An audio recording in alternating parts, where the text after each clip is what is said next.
About 5 months ago, a friend of mine got expelled from college due to his bad grades.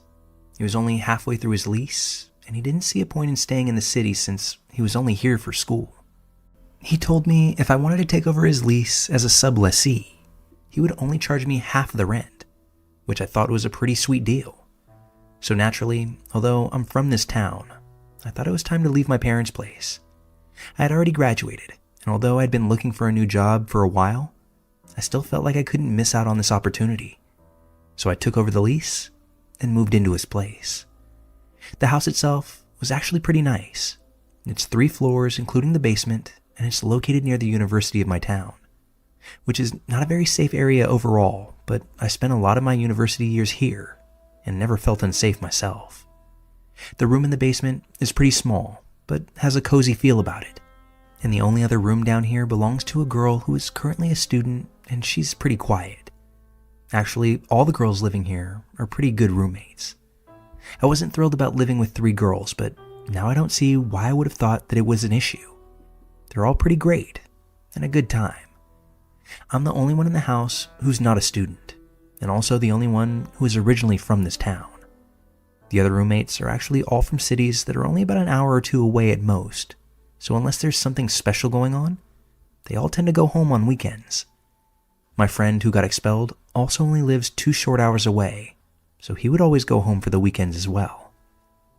One thing I forgot to mention, which is pretty crucial to the story, is that the house actually has 5 rooms, but right when they all moved into the new place together, one of the girl roommates had a seizure on her bed and happened to pass away. This was pretty upsetting for everyone, and the landlord told them not to worry about finding anyone else. Their individual rents never went up or anything, and the room was left vacant. According to the landlord, he just found it insensitive to try and find someone else to fill that room, because he didn't want to turn someone's death into a financial windfall for himself. So after the girl's death, her parents came and took her belongings out of the room, and it just remained empty since then. I actually never stepped foot in there because it remained locked, and I don't really have much curiosity to see the room. It's on the 2nd floor, and I rarely go up there, so I never paid it any attention. The first weekend in the house was pretty uneventful. I remember that I spent one night at my boyfriend's place, and then the next night he slept over after we went out drinking at one of the college bars nearby. We were pretty wasted, so we passed out as soon as we got home. The next weekend, I was at home in my new room, and I couldn't sleep, so I decided to read for a little bit. I was really enjoying the quietness of this new house since the girls weren't home at all. I come from a large Latin family, so this quiet, serene environment, that's pretty new to me. Throughout the night, I heard a few noises come from upstairs, so I figured that one of the girls maybe decided to stay the weekend at the house, or she was just getting last-minute things ready before heading home. I really didn't think much of this. I wasn't very close with any of the roommates, so I didn't even bother asking them if any of them had stayed home. I just felt like it was none of my business. The girl in the basement was for sure gone for the weekend, because she apparently sleeps with her door locked and keeps it open when she's not home. Fast forward to another weekend the same month. I woke up to pee, and I could hear a toilet flushing upstairs, which was kind of weird since I knew that none of the girls were home. I was going to go check it out, but in my tired state, I was too lazy to make the trip upstairs and realized I just didn't care enough. It's funny. Horror movies are supposed to make you paranoid, but the biggest lesson I got from them was that there's always a rational explanation for things. This would actually prove to be my biggest mistake because for a couple of months, I was always brushing things off and ironically creating irrational explanations to rationalize what I thought were my own irrational thoughts. For example, I heard creaking coming from the 2nd floor and figured one of the girls must have forgotten something and decided to come by to pick it up. The girl must have driven 2 hours down and 2 hours back to her town in the middle of the night to pick something up. On another Saturday, I woke up to get some water and I noticed that the roommate in the basement was gone. Her door was open and her car was not in the driveway. There weren't any cars in the driveway, but I should mention that one of the girls doesn't drive. A couple hours later, I woke up because I heard steps coming down into the basement. At this point, I yelled out the girl's name who doesn't drive because she's the only one who could have been in the house. I didn't get a reply, but I did hear steps heading back upstairs. At this point, I started getting uneasy, mainly about being home on weekends by myself, so I decided to spend them at my boyfriend's house. One of the girls made a house Facebook page, which was supposed to address any issues like washing dishes or leaving messes, but it remained pretty inactive since everyone seemed to get along. I posted on there that some creepy stuff was happening on weekends and asked them if they could start just letting me know if they'd be home for the night or not. They seriously thought I was just joking around. The replies to my request were not receptive at all and consisted of LMAO or OMG, you're so funny. Even my boyfriend agreed that I was being paranoid because he too believed that everything has a rational and perfect explanation. The thing is, when you say that everything has an explanation, you are only invalidating paranormal explanations or ghostly activity, which is not what I was implying at all. I've never believed in ghosts or spirits or any of that jazz, and I never claimed to when I spoke to my roommates or to my boyfriend. They kept on saying that the house was old and made noises, but I know the difference between old house noises and someone walking down the stairs and back up. Fortunately, my roommates did start posting things on the Facebook page to let me know they'd be gone. It was always to the effect of, "Hey, I won't be home this weekend, so don't worry about the ghosts." One weekend, they all let me know that they wouldn't be home, and my boyfriend was on the midnight shift, so I had to spend that night on my own. My boyfriend called me on his break, and while I was on the phone with him, I heard those same noises on the main floor. I told him I was going to check it out, and he told me go ahead, because the MF still thought I was being paranoid. As I said this, I heard the footsteps going back up to the second floor. Once I got onto the main floor, there was nobody in the kitchen, and all the doors into the house were locked. I was extremely paranoid and didn't feel safe. My boyfriend calmed me down and convinced me that everything was fine. So after this, I never even made it to the second floor, and it's probably best that I didn't. After that weekend, I told all my roommates, in all seriousness, that I was convinced that someone had been in our house at some point that night. I told them exactly what I heard, and these bitches still claimed that it was the old house making noises. My boyfriend was almost permanently on midnight, so I did what I never wanted to do and started spending weekends at my parents' place. The girls still posted on the page whether or not they were leaving the house, and I decided that maybe I should do the same. So I also started posting when I was and wasn't sleeping at the house. One Friday night, the Facebook page looks something like this. Roommate 1, not sleeping at home. Roommate 2, not sleeping at home. Roommate 3, staying home because of midterm exams. Me, I'll be at my parents' place. The next morning, I received a frantic text from one of the roommates saying that the roommate with the midterms had been attacked. Apparently, she was in her room studying and heard a noise coming from right outside of her bedroom door. When she went out to inspect it, she was greeted by a man walking out of the deceased roommate's room. I later found out more details about the whole thing from the roommate who was attacked. The man looked rough, greasy hair, and just a dirty, dirty face. When they made eye contact, he held up a single finger to his mouth and uttered, "Shh," while smiling at her. The nail on his finger was long, and his beard was apparently scraggly, uneven, and disastrously dirty, like it had been growing for years and never touched soap nor water. The roommate screamed out of instinct, even though she knew there was nobody in the house. That's when he lunged at her as she tried to shut the door. Once he got his hands on her, he growled and told her to shut her mouth, saying something else like, "I'm not gonna rape you, but shut the fuck up." He beat her, pretty badly but not completely unconscious. And then when he walked out of her room, he went downstairs and walked out the front door. Because he left the way that he did, he left the dead girl's room open and unlocked. My roommate then locked herself in her own room and called the police, who were there nearly immediately. What's pretty creepy about this entire thing is that when they inspected the dead girl's room, They kept asking for clarification. So, nobody has lived in this room for how long? Nobody's renting this room, right? Did the parents take everything after the girl passed away?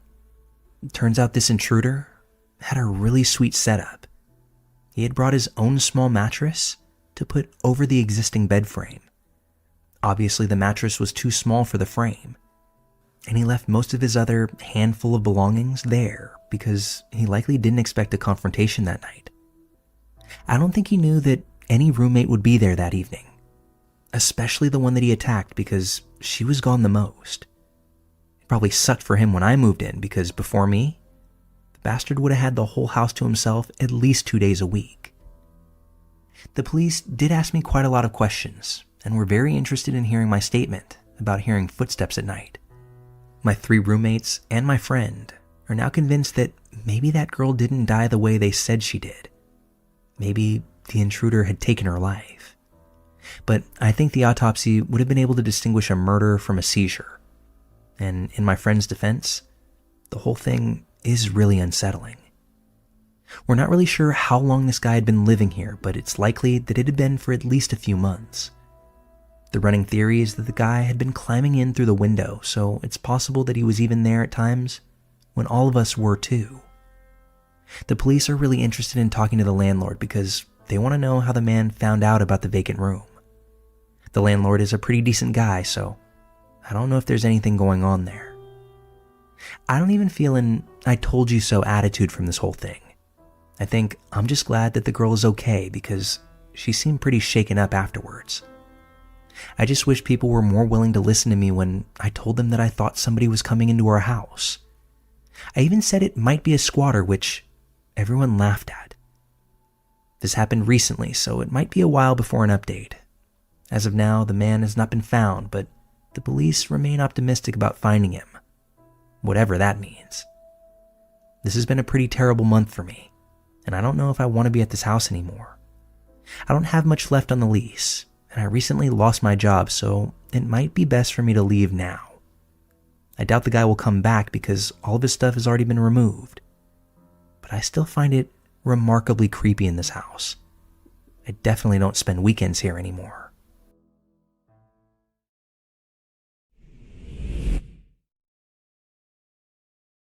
I hope I found the right place for this, as my story isn't exactly openly terrifying, but I find it odd, a bit creepy, and I'm still looking for explanations over a year later. I was 22 years old when I got pregnant with my now 10-month-old son. I'm very close to my husband, 26, but I'm not in contact with my narcissistic and abusive parents. As a result, I was feeling scared. There are some things you simply need a mom for, and a first pregnancy is certainly one of them. So I grew closer to Em, a 25-year-old friend of mine who was out of work for reasons that she'd never said. Before that time, she was a nanny and thought herself to be quite the expert. I was granted leave from my job, and I stayed at home during most of my pregnancy due to it being a difficult one, and I would often text Em during the day. The first red flag looking back on it was probably when she said, "I knew it," when I told her that I was pregnant. I guess this can be something people say, but then she said, "I had a vision.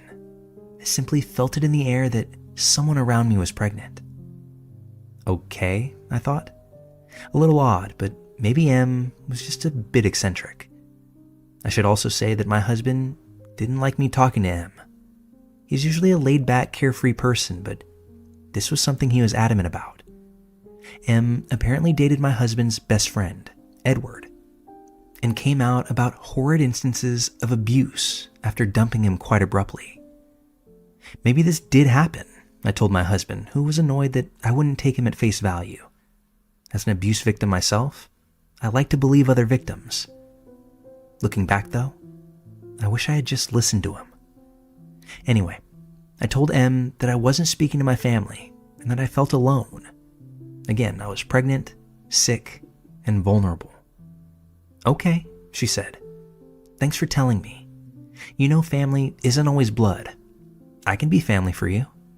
I can be there for you. I can throw you a baby shower and help you out. Hey, I even have experience as a doula, so I can help you along the way. Even though it wasn't that long ago, I was really naive. I was also really lonely without a mother figure in my life. So I agreed, and soon Em began showering me with gifts. Crackers that I could eat, ginger candies for the nausea, religious baby CDs, stretch mark cream. Now, some of this seemed a bit too personal for me at the time, but I figured, hey, it's the thought that counts. My first trimester was bad, and my OB wasn't taking me seriously. When I told them I was extremely nauseous and couldn't get out of bed some days, they told me they couldn't prescribe me anything. They told me I would have to go to my primary care doctor for medicine. And I guess I was so exhausted that I didn't feel like jumping through too many hoops. That's okay, Em told me. In my training, I've learned that there are some drugs that are awaiting FDA approval, but they help nausea like this and worked for my previous patients. She gave me these doTERRA pills. I looked it up and found they were mostly snake oil, and a part of what I now realize is a pyramid scheme. Em vouched for them though, and said they were a more holistic approach, and goddamn, my nausea was bad. So the following morning, I took them, and almost immediately, I violently threw up. I told her this, and she said, keep forcing them in your body until it takes, okay? I called my husband about this, who was pretty pissed off. Em had come over while he was at work, and he wasn't entirely aware of all that was going on. To his credit, he was going through a lot of stress on his own, with a baby on the way and also being the sole provider to our house at that point. So I texted Em and asked her to tell me more about her formal doula training, to which she said she had none, and the previous patient she mentioned happened to be her own sister.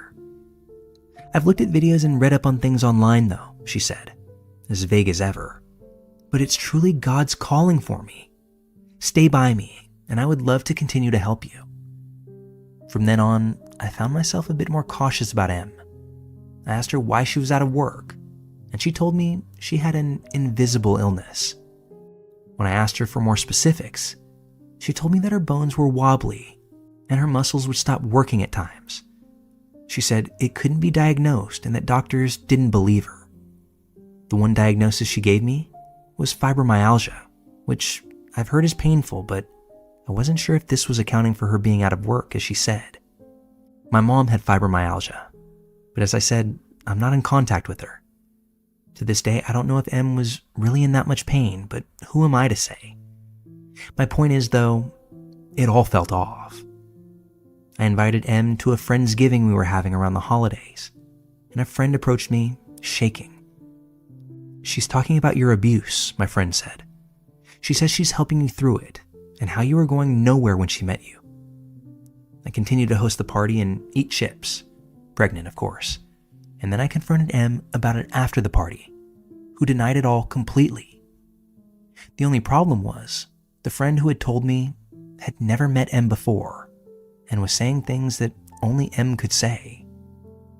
So that's when I decided to keep my distance. I had a group chat on Facebook Messenger with close friends where I gave little updates on how the baby was doing, the gender, name choices. His middle name is Fox, which will be relevant later. And Em was still a part of this group. If I had sciatic nerve pain, she had sciatic nerve pain. When I talked about my back hurting and the nausea, she had the exact same thing.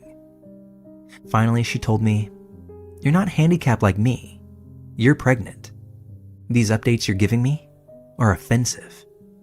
And that's when I removed her from the chat. Most friends were happy to hear the updates anyway. I'm actually surprised nobody got sick of me. And his middle name, Fox, caught on. I used to love old episodes of The X-Files when I was growing up, so if you're wondering, that's where that name came from. People started talking about the name and would comment on my statuses with things like, "So excited to see the little fox." Yeah, I know, I was really extra. It was my first pregnancy, okay? I'm not sure if Em knew of the support I was getting or if it was just timing, but she started to back off a little. And apparently, as she briefly mentioned, she was in a mental hospital for some time. I didn't know if this was true. I didn't know if anything was true about her at this point. Time passed, and in mid-spring, she came by again. I had time to cool off and was well into second trimester and feeling a bit better. She brought by beautiful baby clothes, which I was thrilled about initially, and snacks, which are always needed. Upon looking at the clothes, I saw most of them had lions on them. "How sweet," I said. "Yeah," Em said, "for our little lion cub." I laughed at this, but I got the sinking feeling as I opened a card from her that read, "For the little lion." And at this point, I was beginning to feel more than a little strange about her. My husband actually got home around the time that she was there, and being his chill self, tried his best to play it off. But she was openly hostile and said things like, "Good fucking luck using cloth diapers. You'll learn how to parent right eventually. You obviously haven't been parents before," going on and on and on. Eventually, Em's husband came by to pick her up and swooped me up into a big hug himself. This surprised me as Em initially told me her husband had autism. He didn't like to touch people or even be around them, and he wasn't a big fan of me personally. He took her home, and my husband and I decided together that that was enough of Em. No more texting, no more hanging out, no more impromptu drop-offs. She'd still be invited to my baby shower in June, but that was going to be that. Time passed as it does, and I grew even bigger. I was on bed rest, monitoring my contractions and using crutches for sciatic nerve pain. My baby shower was sort of my last hurrah before giving birth. The night before, I got a text from Em. "How could you?" it said. "What?" I responded. After a bit of prompting, she says, "You gotta pack and play." I had posted some of my nursery things on Facebook. "Yeah? So?" I responded back with, "You gotta pack and play when I got you a bassinet as a gift." Let me just say that a bassinet was not on my registry, but a pack and play was. My grandmother had given me money for one, as she couldn't come to the shower. I'm actually going back to my old Reddit post to see exactly what Em said. It was this: "I'm mad at you. You got yourself a pack and play. I got you a bassinet as your gift. A pack and play makes no sense. You don't understand, and you didn't take my advice. You screwed yourself over, and I'm confused about your decisions. How could you get a pack and play before your shower? They don't even work as a bed. They work only as a playpen, and infants use those.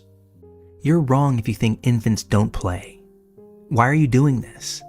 I tried discussing safe sleep with you and feel personally negative about what you did. I'm so anxious." While a lot of this was rambling and nonsensical, for some reason, I took her concern at face value and answered as calmly as possible. She continued to say that my idea was poorly researched and simply a bad product. That last line, "a bad product," was what got me. I was about to have a baby, and I was putting a lot of damn work into already being the best mom I could be. I was also monitoring my stress because, again, highly pregnant. That's when I snapped and said, "Honestly, I'm the mom. I'm making the decisions. If you can't accept that, I'm sorry." That's when she says it. The thing she must have been thinking for some time. Just because you're the mom doesn't mean all the decisions are yours. Actually, yes the f*** it does. At that point, she responds with, "I'm shaking." She then begins to send me nonsensical text messages, and eventually, I just stop following. My phone blows up for the rest of the night, and I eventually turn it off.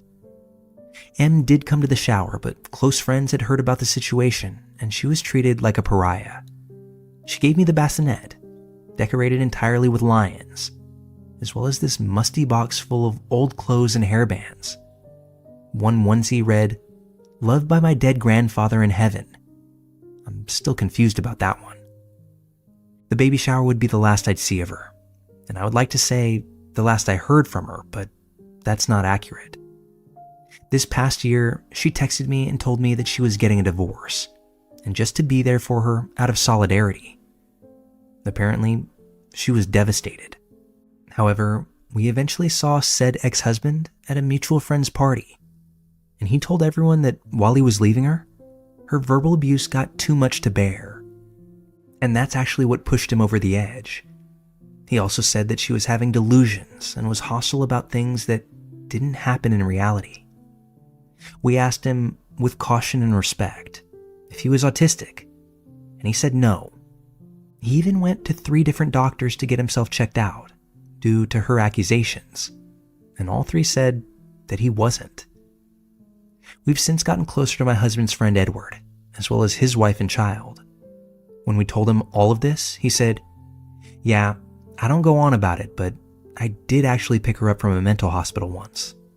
M is bipolar and schizophrenic to boot." This is something I can't even be sure about though, as it's just word of mouth. And in light of making this post, I looked at M's Facebook. Another one of her friends is pregnant, and I saw M post, "I love my friend's children as if they were my own." Pregnant friend, God help you. And whatever you do, don't take those doTERRA pills.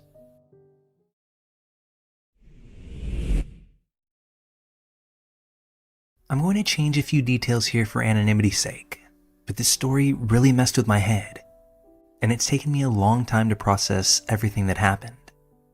About 10 years ago, I studied abroad. I didn't know many people in the country that I'd moved to, so I was glad to find a shared house with a group of people around my age. They were laid back, fun, and quickly became my close friends. We hung out all the time, smoked a lot of weed, and things were generally great. One of my roommates had a friend named Frank, who came by the house pretty regularly. He stood out immediately though. He was likely twice our age, intense, and had a weird energy that put me on edge. The first time I met Frank, he gave me this suspicious look and started firing off all sorts of personal questions, like he was trying to size me up. It actually felt more like an interrogation than a conversation. Still, Frank had this odd charm about him. He was funny, always cracking jokes, and he never showed up empty-handed. He'd usually bring pizza, which made him popular with everyone else in the house. My roommates absolutely loved this guy. Curious about him, I asked one of my friends what Frank's story was. That's when I found out something rather disturbing. Apparently, the year before, he had discovered his wife and her 2 brothers murdered in their apartment. He was actually under investigation for it, but my roommate insisted there's no way he could have done it. This whole series of admissions stopped me cold. How could they be so sure he wasn't involved? And why were they so comfortable hanging out with someone who might have killed 3 people? I didn't say much, but from that moment on, I started seeing Frank in a very different light. As time passed, Frank became a nearly daily presence in the house. The more I observed him, the more I realized how manipulative and calculating he was. He'd say just the right thing to keep everyone on his side. And over time, I learned more about his background. He'd been in a gang in his youth, spent years in prison for violent offenses. Nothing that I learned about made me feel any better. Eventually, the police publicly named Frank as a suspect. The case had become the biggest criminal investigation in our area. He was interrogated but released due to lack of evidence. Once back at our place, he spun the whole thing as a conspiracy against him. My roommates ate it all up.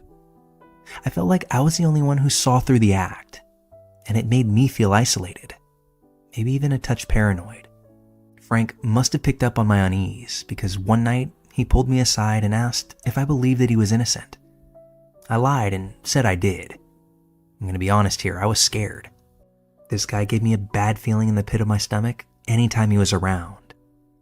Then he told me his version of what had happened that day. His story was detailed and just as chilling.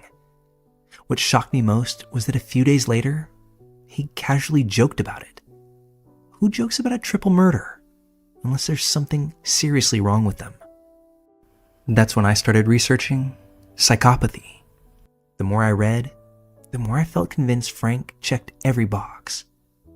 I couldn't shake the fear that he had some sort of plan, and now we were all somehow part of it. I became convinced that he might try to kill me and my roommates, but I couldn't talk to them about it. They were completely under his spell. At one point, I began sleeping with a knife underneath my pillow. That's literally how scared I was. I couldn't relax in my own home. I kept imagining waking up to him standing over me.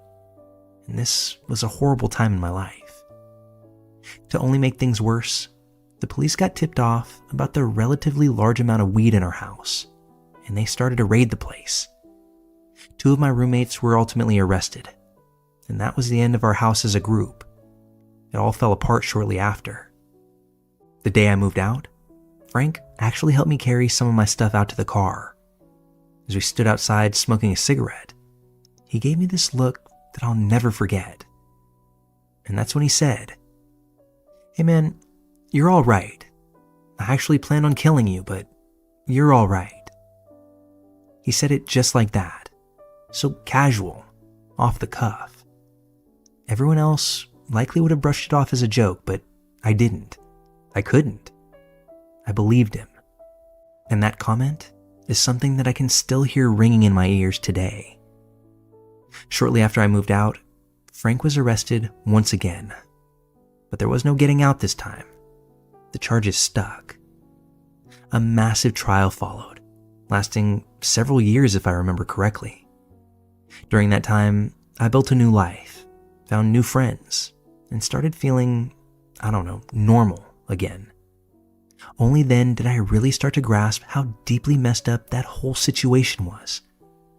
I had been living under the same roof with someone who I truly believe was capable of taking my life. Back in my home country, I followed the trial closely. Everything that came out about him in court confirmed what I had been feeling in my gut all along. Frank was dangerous, manipulative, and utterly without remorse. Eventually, he was convicted and sentenced to 4 life terms. Frank will never be a free man again. And thank God for that.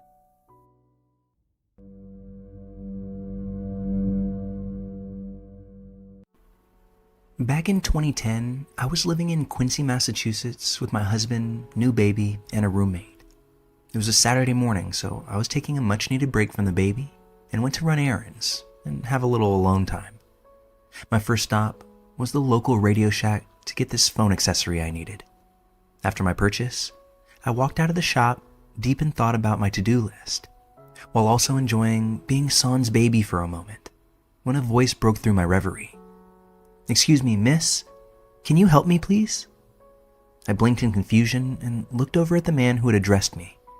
My first impression of the guy was Italian grandpa. Everything about him was beige, from his khaki slacks, brown cardigan, and tweed flat cap, to his sandy-colored mustache. Even the car that he stood next to, a boat-sized town car, was a faded version of champagne. I hesitated, but as a big believer in the golden rule, I generally try to help people out wherever I can. But this time, something about the situation gave me pause. I stood there in the middle of the parking lot taking it all in. "What do you need?" I asked. He smiled warmly. "There's something wrong with my car." He held up a key fob. "When I click my car key, my car door locks won't lock. It's very strange. Can you come over and take a look?" He gestured to his car and clicked the fob in demonstration. Still hesitating, I answered, "I don't know anything about cars, but we're right here at Radio Shack. Maybe they can help you." No, he said. "I think we can figure this out together. Just come here and take a look." Again, I repeated that I didn't think I could help him. I could see that he was getting agitated, yet he continued to smile. He walked over toward the back of his car and opened up the trunk. "Now, here's the strangest thing," he said. "The doors won't lock, but the trunk will." He started waving at me eagerly. "Come here, look at the trunk." I began to feel very confused by this. Part of me still wanted to go over to help, yet greater instincts prevailed. I began to walk in the opposite direction toward my own car, repeating over and over again to the man, "I can't help you. Go inside the shop for help." As I walked away, I saw him throw up his arms in disgust, slam down the trunk, get in the car, and drive away. I drove on to my next errand, feeling a bit unsettled, but as I tried to process the encounter, I began to have doubts about my own reaction. Maybe he was just an old man who needed help. Did I do the right thing? When I got back home that afternoon, I shared my encounter with my husband and roommate. I expected they'd laugh and assure me that I was being overly paranoid. Instead, they both looked at me with wide eyes. "Honey," my husband said, "that guy was trying to kidnap you." Now, here's the epilogue to this story. I didn't report this incident to the police, as I didn't have any useful information regarding a license plate number, and I didn't think a man asking for help with his car counted as harassment. I did always wonder what the man's true intentions were, though. On a lark one day, I decided to Google attempted kidnappings in Quincy and hoped that my search would turn up empty and this was truly an innocent, if awkward, encounter. But imagine my dismay when I pulled this article up. Quincy man accused of attempting to kidnap a 20-year-old woman. I immediately recognized the perpetrator as a man from the Radio Shack parking lot. A follow-up article revealed that he actually lived in my old neighborhood. I often wonder if I was one of his first attempts, or if he had tried this many times before, and I was just one of the lucky ones that didn't go to his trunk.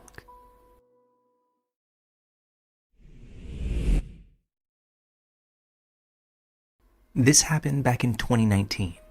I was in my second year of college, living in a townhome about a 10-minute walk from campus. I shared the place with 2 other girls, but they had gone home for the holidays. I stayed behind because I work in healthcare and was scheduled to work Christmas that year. A little backstory. We originally had 4 roommates, but one of them moved out because of ongoing issues with her boyfriend. He was awful, manipulative, aggressive, and completely took advantage of us and the house. What was supposed to be an occasional visit would turn into him basically living there.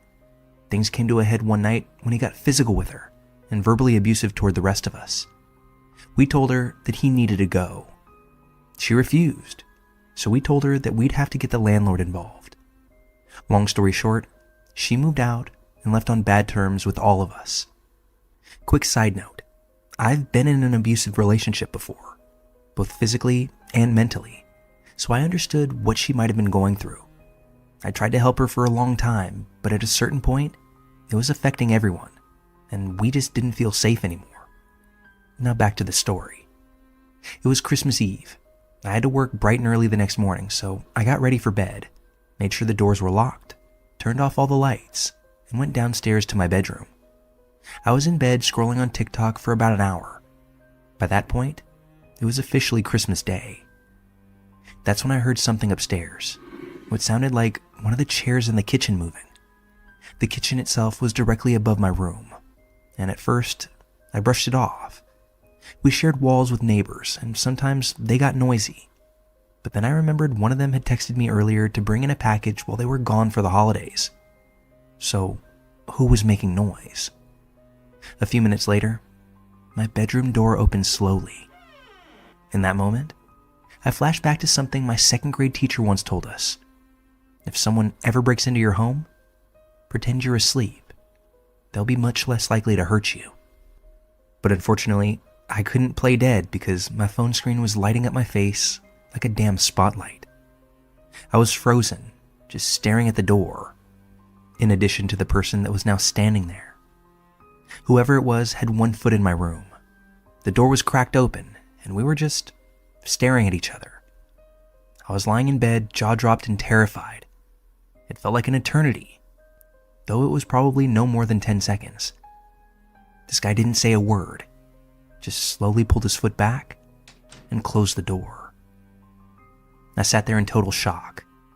In the darkness, I couldn't exactly see his face clearly, just that he was wearing a backwards baseball cap. My eyes were still adjusting from the light on my phone screen. I knew I had to call the police, but I panicked, because if I called, my parents' phone would be alerted. We shared a phone plan, and they'd get notified of emergency calls. I didn't want to worry them. I also didn't know if the intruder was still in the house, and didn't want to risk him hearing me. So I texted the guy that I was seeing at the time. "Hey, some random guy just broke into my house and came into my room." He snapped me out of it, told me to call the police immediately, and that's what I did. The dispatcher asked if I felt safe unlocking the front door for the officers so they wouldn't have to break it down. I told her absolutely not. No way was I going upstairs alone. A few minutes later, I saw flashlights shining through my window and heard the police announcing themselves. They came in and asked where I was. I stepped out of my room and they escorted me outside to the back porch while 2 officers searched the house. Another one stayed with me. It felt like something straight out of a movie. Flashlights, weapons out, clearing each room together. They didn't find anyone, and nothing appeared to be taken. They even tried dusting for fingerprints, but didn't get anything. Then they told me something that made my stomach drop. Our back door was unlocked. There was no sign of forced entry. I told them that I was sure that I'd locked it earlier, because I knew I had. The guy I was dating ended up staying with me that night. I didn't sleep a wink. I kept getting up to check the house, over and over. I dragged chairs under every door handle. Front, back, bedroom. I was on edge the entire night. The next day, I told our landlord what had happened. She refused to come change the locks. In fact, she claimed almost proudly that she had never changed a lock before in her life, and she wasn't going to do so on account of us. What she said left me absolutely dumbfounded. Now, every night before bed, I check, double, and triple check every door. I've since gotten a dog, which tends to help with the anxiety. I also have a Ring doorbell now. I don't have proof of who it was that night, but in my gut, I believe it was our old roommate's boyfriend. I think she might have made a copy of a key for him, since he was basically living there at one point. But I still don't understand what he wanted. He didn't hurt me, didn't take anything. If it was just a random person, wouldn't they have done something? Whatever the intention was that night, I'm glad that nothing worse happened, save for costing me a little bit of my sanity. But to the man who broke into my house on Christmas Eve, I'd prefer if we never met again.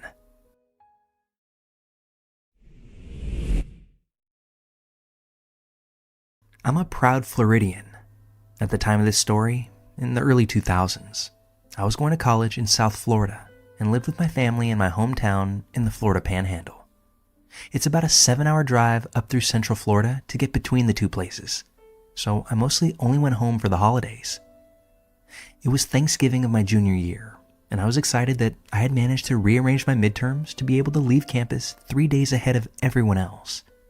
I was expecting to beat the masses of traffic and was hoping for a quick trip back home. My roommates wanted to have a last meal together before we all left for break, so I ate in the campus dining hall around 4 p.m., and I set off on my journey at around 5:30. At around 10 p.m., I had just passed my 2/3 mark, where I always stopped at this little mom-and-pop style diner by the side of the highway to grab a snack, use the restroom, and call my dad to let him know that I was okay. I did this by payphone because back in the early 2000s, cell phones weren't as prevalent back then.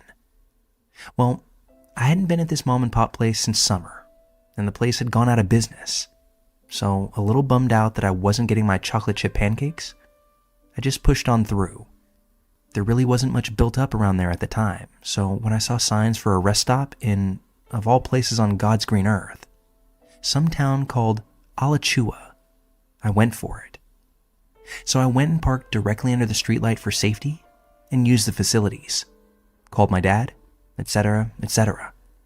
I didn't see anyone else there, except for a very exhausted looking woman who approached me asking for directions, saying she was with her husband and 2 small children from Virginia, and they had made a wrong turn just trying to get to Disney. So I left the rest area and was walking back to my car when I noticed a beat up, unmarked, gray or bluish work van parked this close to the driver's side of my 95 Honda Civic. Yeah, okay, I thought that's pretty weird. It had Florida tags on it, so it couldn't have belonged to the lady I talked to in the bathroom. I distinctly remember she said that she was from Virginia. I turned around and hightailed it right back to the rest stop, promptly running into some random middle-aged guy with 2 little boys. Getting to talk to him, it turned out that it was his wife I had spoken to earlier, and I felt comfortable speaking to him as well. I told him what was going on with the van and how I didn't know what to do. He said that he'd go check it out, so he left the kids with his wife and strutted up to the driver's side of the van. He stood there for a moment before speaking. His voice awkwardly quivered, but we could hear him yell it from where we were standing some 100 feet away. "Excuse me, gentlemen. We already called the police, so I'm going to have to politely suggest that you get out of here." Then he ran back to us, grabbed his wife and kids, and pointed to me with a swift, "You," and said, "Come on, let's all get in the car now." So we ran together. Here I was, confusedly sitting in the back of the stranger's SUV, while he went and used the payphone to presumably call the police. Meanwhile, that van peeled out of there. Like I had never seen someone get the f out of there quite like they got the f out of there. They ran up on the curb on their way out, burned rubber. It was almost comical.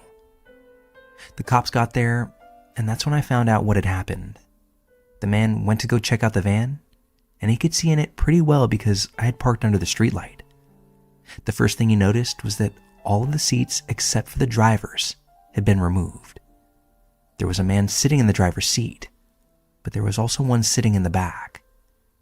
There was a tarp laid out, and a bunch of other random items back there that he couldn't immediately identify.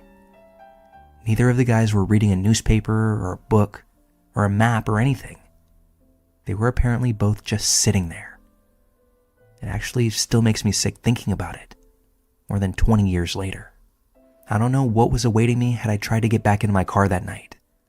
I'm glad my gut didn't let me, because I'm sure that those men weren't planning on taking me to the magical kingdom.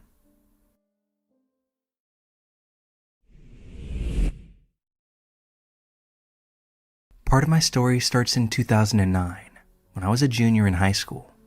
I lived in a small town in Ohio.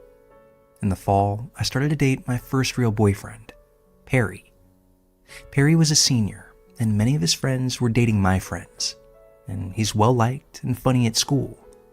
I'm absolutely thrilled about the relationship, especially because my strict parents seem to like Perry as well.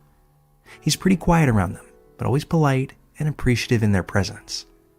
Since it's a small town, Perry lived literally down the street from us, and we hung out all the time. My parents were actually getting divorced at this point, so I liked spending time at his place more than mine. Perry lived with Chris, a man who wasn't his biological dad, but someone he had lived with since around the age of 13, and often called Dad. Chris was an adolescence counselor who knew Perry because he had been in foster care, and he had decided to take Perry in. Chris was an amazing human being who was fun to be around, and it was just the two of them and their pug Murphy at the house. I didn't know much about Perry's childhood at first, other than it had clearly been rough enough for him to be involved with children's services. Anyway, we spent a lot of time together, and always had a good time with Chris as well. Eventually, Perry confided in me that he often had suicidal thoughts. I was shaken by this, and I told Chris about it as well. Perry and I continued to date, and I did my best to support him. So the next year, I'm a senior, and Perry has graduated. But he's not really doing anything with his life. He didn't go to college, and his plans to join the military weren't working out. So he was just living with Chris and working a part-time job that my dad had gotten for him. I've always been into school and extracurriculars, and I felt like Perry may have been holding me back. Our relationship was quickly going downhill in many ways, but I was scared that if I broke it off, he might really take his own life. I mean, he had threatened to do so when I tried. In May of 2011, I graduated high school and decided I had to leave the relationship behind. I was having my own depression issues, and Perry was having a detrimental effect on my mental health. I finally told him we had to break up, and he needed to stop contacting me, threatening self-harm. I mostly cut off contact, and a couple of months later, I got an apartment with a friend about 30 minutes away from home and beside the college I was attending. One Friday night in April of 2012, I'm back home to see a friend, and I pass Perry's house, where I see police cars everywhere. I'm shocked, and I just assume that Perry may have attempted to take his life. so I immediately call our mutual friend Kyle.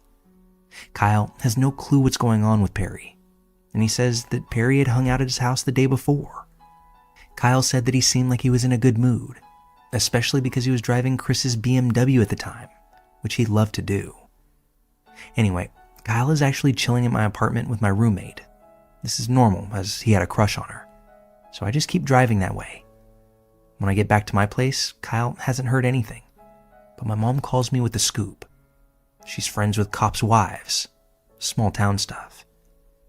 It turns out Perry had murdered Chris, and he was on the run somewhere. Someone had called in for a wellness check after not hearing from Chris for a while, and the cops found his body at home. I was shocked, and more than a little terrified, as were Kyle and my roomie. So we all decided to stay at my roommate's parents' house for the night. By morning, the cops had luckily found and arrested Perry. He had taken the BMW, so it was easily spotted at a rundown motel about 15 miles from his home, maybe 12 miles from my apartment. Once the details came out, the whole thing was even more horrifying. It was brutal what Perry had done to Chris, and it had occurred days before the body was found, which means that Perry was just hanging out at Kyle's house between committing this act and getting arrested, nonchalantly playing video games, telling jokes to Kyle's little sister, acting like everything was fine. Meanwhile, he had stuffed Chris's body into their freezer at home. It's insane to think about how someone could be such a psychopath, and there was really no explanation given. Perry initially tried to plead insanity, but he was deemed competent and then changed his plea to guilty. For his acts, he got 30 to life in prison. I've obviously told this story from my perspective, but the person who really matters in this is of course the victim, Chris, who was truly a saint of a human being. He had been my role model for so many years, and you just wonder how could something so horrific happen to somebody so good, and at the hands of someone they had given everything to at that. Someone they had loved, trusted, and seen as a son. It's a gut punch every time I think of it. Chris spent his life advocating for kids like Perry, and the local center he worked at is actually named after him now, as is the street that it sits on. As I said to begin, I often wonder about the why of it all. Chris and Perry got along almost all the time, and though Perry clearly had mental health issues, no one thought he would hurt anyone but himself. Clearly, something was very wrong with him, and it seems like we all missed it. They say hindsight is 20/20, and I can definitely look back and think of a few strange instances with Perry. Sneaky, manipulative, and angry. He eventually showed all of those traits, but I was lucky enough not to experience any violence at his hands. I wish I could say the same for Chris.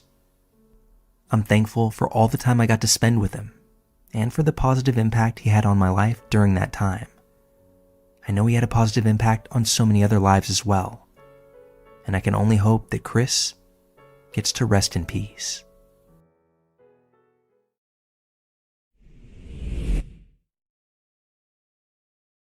Back when I was in high school, I wasn't exactly the most hardworking student.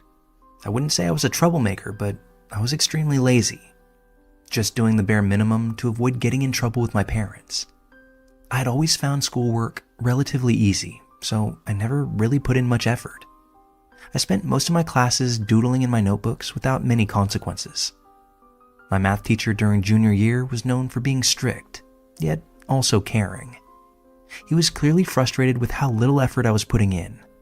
I wasn't failing, with my grade percentage being somewhere in the B range, but occasionally I would bomb a test. At a parent-teacher meeting, he told my mom I was wasting my potential and that my laziness was infuriating. My mom agreed and even told him she wouldn't mind if he pushed me harder or punished me if that's what it took to get me to apply myself. From that point on, he did exactly that. In every class, he'd call on me first. He'd sit next to me during exercises.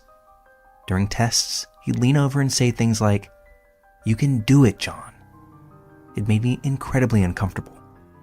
At that age, the last thing you want is to be the center of attention. My classmates began teasing me for it, joking that the math teacher was obsessed with me. The last class before Christmas break, he surprised the class with a small party. Chocolates, non-alcoholic champagne, the works. It was fun. He even poured me a second glass, saying I deserved it because I'd been improving. And I had. His constant attention had pushed me to work harder, and my grade in the class was now an A-. I accepted the drink, but I didn't finish it. I'm diabetic, and had already eaten far too much chocolate. The next day, though, I felt awful. I nearly fainted and had to spend the rest of the school day in the nurse's office. At the time, I assumed it was a diabetic episode from too much sugar, though it didn't feel quite like my usual symptoms. I eventually felt better and stopped thinking much about it. A few weeks later, our class hosted a charity event, a sort of formal night, since we don't have prom in my country. It was a chance for us to dress up, celebrate, and raise money for a cause. The math teacher was there, helping out at the bar. He made me a non-alcoholic cocktail, but before I could drink it, a classmate named Flora poured vodka into it. And as you could imagine, alcohol was banned at this event, so I was furious. I couldn't drink alcohol because of my diabetes, so I told her just dump it. At the time, I thought she did, but now I wonder if she drank it herself. The event actually went downhill fast. Several students got drunk and started breaking things. Flora ended up passing out and was rushed to the hospital with alcohol poisoning. It was actually kind of serious. The next day, the school gave us a harsh lecture, and unfortunately, Flora was expelled. I was angry at her for ruining the event and making our charity night look bad, so I cut ties with her and never asked how she was doing. That's something I regret now, and admit that I was immature for doing so. To this day, I don't know if Flora got sick from the alcohol or from the cocktail meant for me. Not long after this, I failed a math test. It had been a while since I'd done poorly, and the teacher completely lost it on me. He screamed at me in front of the whole class, calling me a disappointment, saying I was hopeless, that I'd end up homeless. Something about the way he looked at me during that outburst unnerved me. His eyes were off, and I started crying right there in class. He eventually calmed down, but for my troubles, he gave me detention. I was surprised. Detention was usually for bad behavior, not grades. I suppose there was a silver lining though. Since I lived far from school, there was only one bus that left at 5 p.m., and my parents wouldn't know about the detention unless I told them. But then he said he wanted to personally supervise my detention, and the only time he was available was from 5 to 6 p.m. That meant I'd miss my bus and would have to ask my parents to pick me up, which would give everything away. At first, I planned to go. I wasn't a troublemaker, and I didn't want more problems. But throughout the day, I talked it over with friends, and their support made me feel a bit bolder. I decided not to tell my parents and arranged for a friend to pick me up at the conclusion of detention. At 5 p.m., as I walked into the detention room, I was still grumbling about how unfair it was to get detention over a single bad grade. But that's when I noticed something strange. I was the only student there. No one else had detention. I'd be completely alone with a teacher who had started to feel obsessed, and it was already getting dark outside. Everything in me said, "Don't go in." When I saw him approaching, I panicked. I mumbled something about having an emergency and needing to reschedule, then turned and ran off. He shouted after me, saying I had to obey him and that he would call my parents. I didn't care. I sprinted to the bus stop and made it just in time. When I got home, I was shaking, worried that he had actually called my parents. But they greeted me like normal. It was clear that he hadn't said a word to them. The next day, I showed up for class as regularly scheduled, but the teacher didn't show up. Same thing the next day, or the next week. Eventually, we were told that the teacher had resigned. A school counselor visited our class once to ask if anyone wanted to talk about him. But none of us knew what to talk about. None of us knew what had happened. so the counselor left and that was the end of it, at least for a while. Years later, I became a teacher myself. Funny, considering how lazy I was back then. One day, I happened to mention this teacher's name while chatting with an older colleague. The moment her brain registered who I was talking about, she went pale. That's when I learned everything that had happened. Turns out, a few days after I skipped detention, this teacher was arrested. He had been caught downloading CP, as well as other disturbing videos involving children from the dark web. Further investigation into this man showed that this wasn't a single solitary event. Authorities found hard drives full of this content at his home. Now, that leads me to wonder, maybe that detention would have just been a normal hour of copying notes. Maybe I would have walked out of that room completely fine. Another part of me is tied up in knots because obviously I didn't really know this teacher. Nobody did. He was capable of some really disgusting things involving kids, and I don't know if that was only from his actions online or if he had other inclinations in real life. I'll never know, but I still think about what might have happened if I hadn't caught that bus.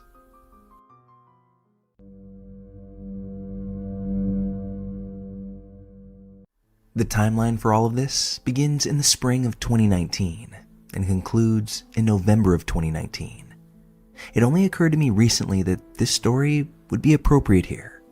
It's easily the weirdest and creepiest interpersonal situation that I've ever experienced, and it took an absurdly long time for it to all unravel. From the beginning, I felt like a detective trying to suss out the identity of my harasser. In the end, when all the pieces started to fall together, my head was spinning, and I was overwhelmed with confusion, betrayal, and this sense that I may have been spared from something much, much worse. Let's begin. I had a friends with benefits relationship with a guy named Judah beginning in 2018. He came along during one of those doomed, let's open our relationship as a last-ditch effort to not break up relationships, and I enjoyed his presence but didn't necessarily feel a deep connection with him. My relationship with Judah tapered off amicably, with our interactions becoming limited to liking each other's Tumblr posts and occasional Snapchats. After a while of no interaction, Judah contacted me for some writing advice. I wanted to be genuinely useful, so I wrote a few paragraphs of heartfelt constructive feedback. He thanked me for my input, and after that point, our interactions pretty much all but ceased. Not long after I'd written this out, I had begun receiving some vicious anonymous messages on Tumblr. The first few were insulting my appearance and my art-making ability. I shrugged them off though. Random trolls are as common as gnats, and at this point, I didn't think anything of it. The messages continued rolling in, and they began to become more and more disturbingly specific.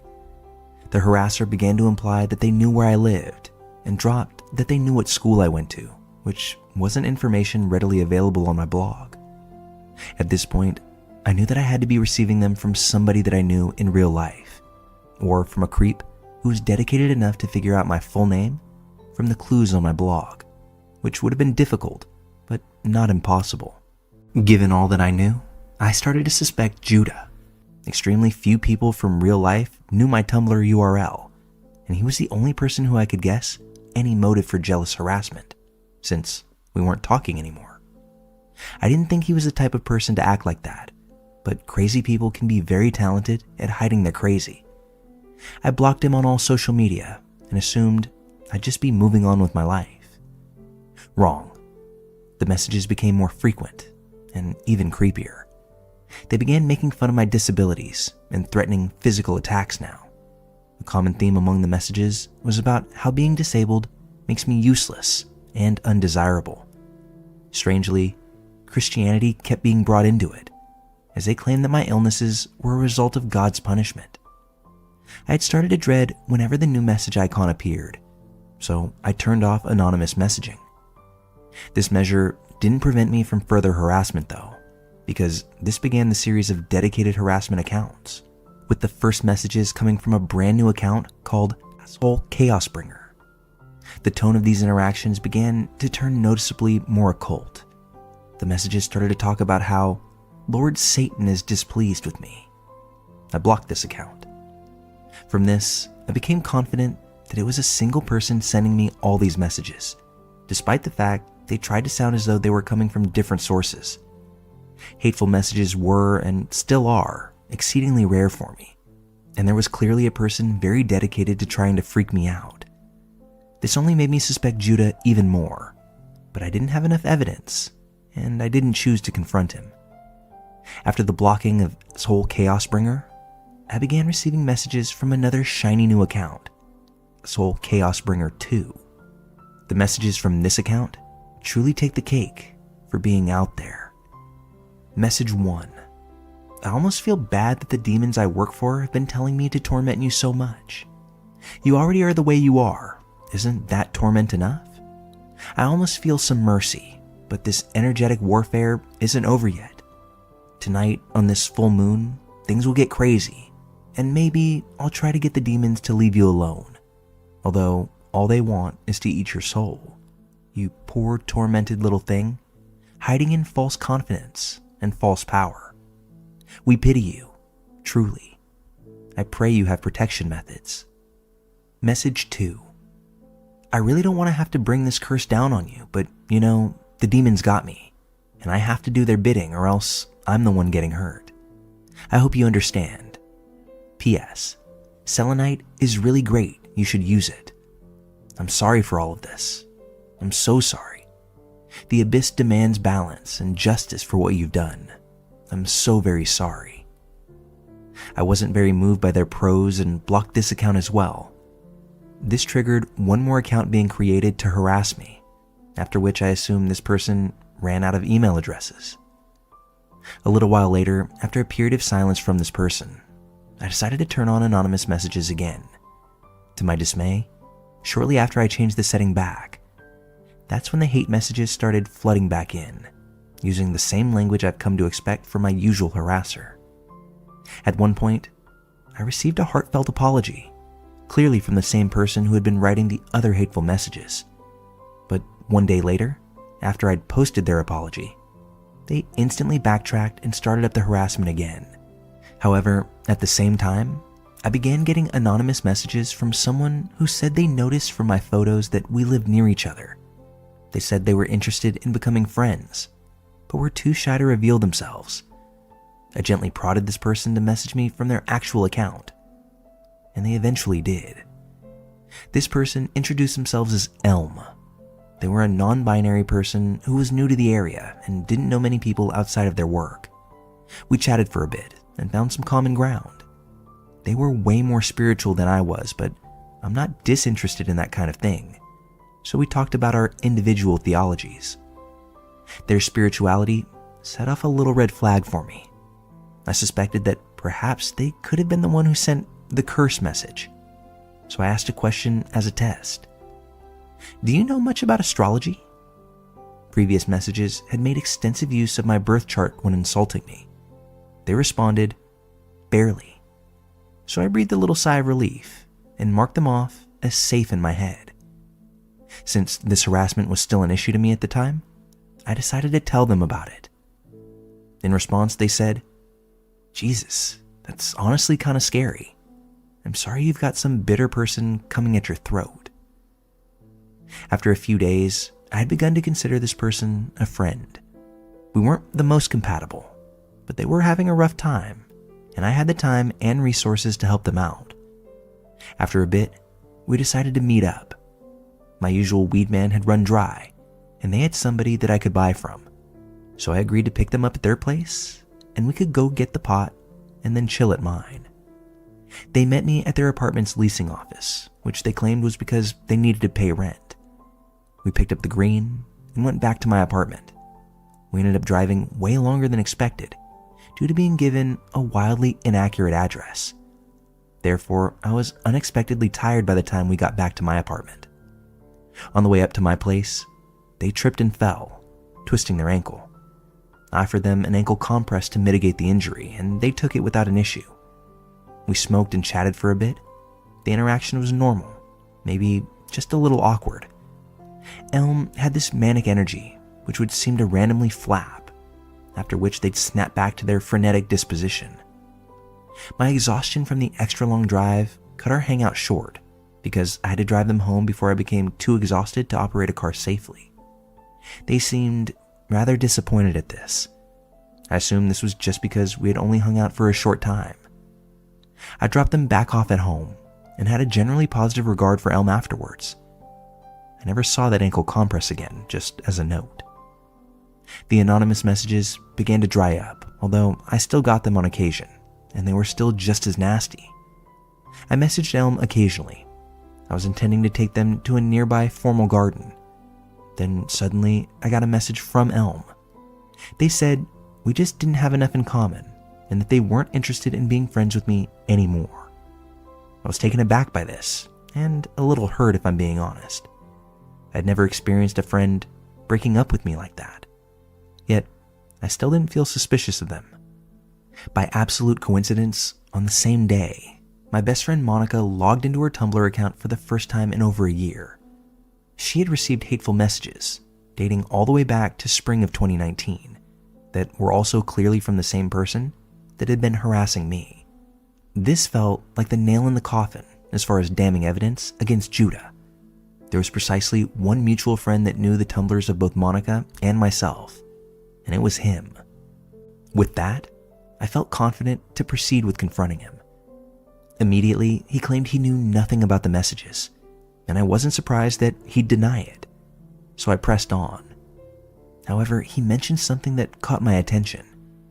He knew that his partner had sent a hateful message to me after I had written that writing advice. Apparently, they had gotten jealous after learning of our past relationship. I checked his latest Instagram posts. My heart sank. I said, "Wait, is your partner Elm?" He said, "Yeah, they are, but they insist they have nothing to do with what you're getting now." I said, "There's something fucked up here, really fucked up. I find it very strange that they met me without ever letting on that they were involved with you. And just today they said we can't be friends anymore." At this point, I assume it was Judah's heart that sank. He asked me some clarifying questions, and I told him the timeline of our meeting, let him know that I gave them my ankle brace. He said they never told him anything about us hanging out, and they said they got the brace from work. Just then, it felt like all of the information I'd gathered in the last year was swirling around me like a whirlwind. This whole time, the blame that I had assigned to Judah belonged to Elm. This person violently hated me without ever having met me, and used deceit to earn my trust enough for me to let them into my house. Elm had been actively harassing me for about 5 months by the time they reached out and revealed themselves, and those same lies continued for 3 more months after that. They had even lied about not being knowledgeable about astrology, so as not to implicate themselves and to avoid being caught. Days passed, and the hateful messages stopped suddenly and completely, exposing Elm's guilt beyond a shadow of a doubt. Judah reached out to let me know that he and Elm had separated, and that was the last time that I heard from either one of them. I sometimes wonder what would have happened if I hadn't cut our hangout short that day. Maybe I wouldn't really have had anything to worry about. Maybe they were all bark and no bite. But they were clearly hiding some very deep troubles under that excitable facade. Elm, I'd be happy to never meet again. And for the love of God, stay out of my anons.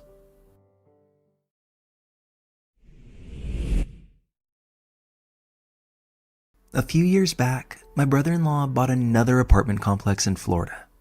He already owned a handful in West Palm Beach and Miami. So when he said he had a new property and wanted me to manage it, I figured, why not? I had just graduated college, was planning on going for my master's, and it seemed like a good gig to hold me over. He booked my flight into Orlando, and I was stoked. I love Disney, and in my head, I'm already planning to get a year pass, hit all the parks, maybe enjoy some of that outside nightlife. But when I landed and we drove out of Orlando, that excitement faded fast. The property wasn't in Orlando. It was in a small town called Leesburg. Best way I can describe it? If a biker town and a retirement community had a baby. It was quiet, slower paced, definitely not what I expected. Still, I settled in. The complex itself was small, just 11 units, including my own one-bedroom apartment tucked in the corner. Most of the residents were older folks, retirees, snowbirds, a couple of military families, chill people. But then there was Andy. Andy was massive. Now, I'm a big guy myself, 6'4", 250 pounds. But Andy made me feel small. He had to be at least 6'6" and over 400 pounds. He walked with a cane, kept his long black hair tied back in a ponytail, and claimed that he worked from home, though the rumor was he was on disability after a work accident.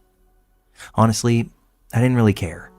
He paid rent on time, didn't make noise, and kept almost entirely to himself. His apartment was surprisingly clean too. I'd only been inside once to fix his AC, but there wasn't a beer can or pizza box in sight. Things stayed calm in the complex for about a year. Then came one night in November. It was raining hard out, typical Florida weather. Around midnight, my doorbell rang. I opened it to find Joe, one of my retired tenants. Normally a happy-go-lucky guy, but Joe looked pale and on edge. "I hate to bother you, Sam," he said, "but something ain't right with Andy." I threw on a jacket and followed him to Andy's place. Joe held a finger to his lips and motioned for me to listen. I pressed my ear to the door. Inside, Andy was yelling. Not just yelling. It sounded like a full-blown fight. Things were crashing, shattering. But here's the thing. Andy never had visitors. Not once in the entire year that I'd been there. I knocked. Heavy footsteps thudded toward the door, and Andy opened it. He looked rough. Normally he was well-groomed, clean, but now his shirt was stained, his hair greasy and limp, and he smelled awful. I glanced past him into the apartment. Total disaster zone. Trash, stained carpet, overturned furniture. All I could get out was, "Everything okay?" He grunted, said it was, and slammed the door in my face. I told Joe to let me know if anything else happened, then took myself back to my unit and went to bed. The next morning, I went by to check on Andy. I knocked a few times and got no response. Figured I'd just follow up later, but the day got busy, as it typically does, and I forgot. December rolled in. I started collecting rent checks. Andy's didn't show up. That actually worried me. He was always on time. I took myself up to his unit, knocked again. Still nothing. Knocked a second time later that day, and that's when I heard it. Moaning. Low and pained groans. I know I should have called the cops right then, but I didn't. I used my master key instead to open the door. The smell hit me like a wall. Vomit, urine, feces, body odor. A stench so strong that it made me gag. The walls were streaked with what looked like human waste, and the apartment was even more trash than I remembered it. I called out Andy's name. I dialed 911, and I figured that the moaning I was hearing was coming from the back room. I know I should have waited for the authorities. I could have just walked out of the unit and waited. But instead, my morbid curiosity got the best of me. And what I saw in there is something that I still can't forget. Andy was naked, lying on the floor, covered in a pile of filthy clothes. He was covered in his own waste, and it looked like puke soaked the carpet around him. Worse, he was covered in bites. And I don't mean fleas. I mean human bites. His arms and legs were raw, some of the wounds already infected, and he was bleeding out of his back end. My first thought was someone had attacked him. Maybe it was whoever we heard him fighting with. But the answers came a few days later.